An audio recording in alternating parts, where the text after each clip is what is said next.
ഈശോ മിശിഹായ്ക്ക് സ്തുതിയായിരിക്കട്ടെ. ഈശോ മിശിഹായിൽ സ്നേഹിക്കപ്പെടുന്നവരെ, വിശുദ്ധ ലൂക്ക അറിയിച്ച സുവിശേഷം 24 അധ്യായം 13 മുതൽ 35 വരെയുള്ള തിരുവചന ഭാഗങ്ങൾ വായിക്കുമ്പോൾ ശിഷ്യത്വത്തിൻ്റെ വില തിരിച്ചറിയാതെ നടന്നു പോകുന്ന ശിഷ്യന്മാരുടെ പിന്നാലെ നടന്നു ചേരുന്ന മിശിഹായെ നമ്മൾ കാണുന്നുണ്ട്.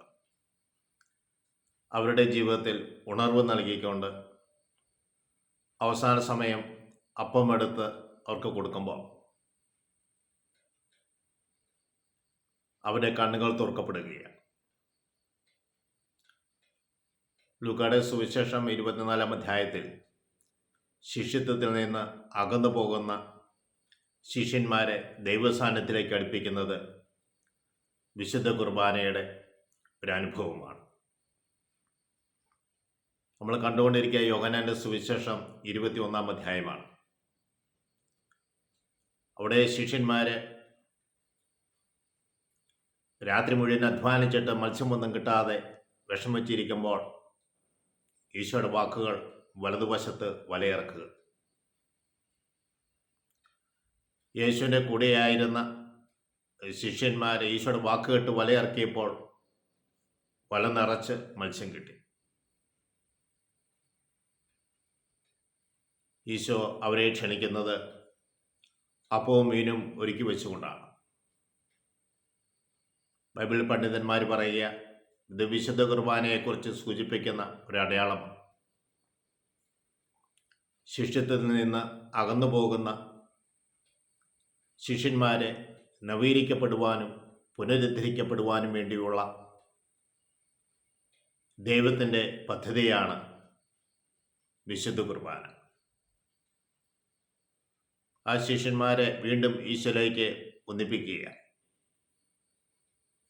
സ്നേഹമുള്ളവരെ, ജീവിതഭാരത്താൽ ജീവിത ക്ലേശത്താൽ ശിഷ്യത്വത്തിൽ നിന്ന് നാം അകന്നു പോയിട്ടുണ്ടെങ്കിൽ നമ്മളെ നവീകരിക്കപ്പെടുവാനും പുനരുദ്ധരിക്കപ്പെടുവാനും ഈശോ ഒരുക്കുന്ന വേദിയാണ് വിശുദ്ധ കുർബാന. വിശുദ്ധ കുർബാനയുടെ ആഘോഷത്തിൽ പങ്കുചേരുമ്പോൾ നമ്മൾക്ക് ദൈവികമായ ഒരു ആനന്ദം ലഭിക്കും. ക്ലേശങ്ങളും ഭാരങ്ങളും ദുഃഖങ്ങളുമെല്ലാം അകന്നു പോകുന്ന ഒരു അനുഭവം നമ്മൾക്കുണ്ടാകും. ഈശോ എന്നും നമ്മൾക്കൊരു വഴികാട്ടിയാണ്. ഈശോ എന്നും എപ്പോഴും നമ്മുടെ ഒപ്പമുണ്ട്. അവൻ നാം നശിച്ചു പോകാൻ ഒരിക്കലും ആഗ്രഹിക്കുന്നില്ല.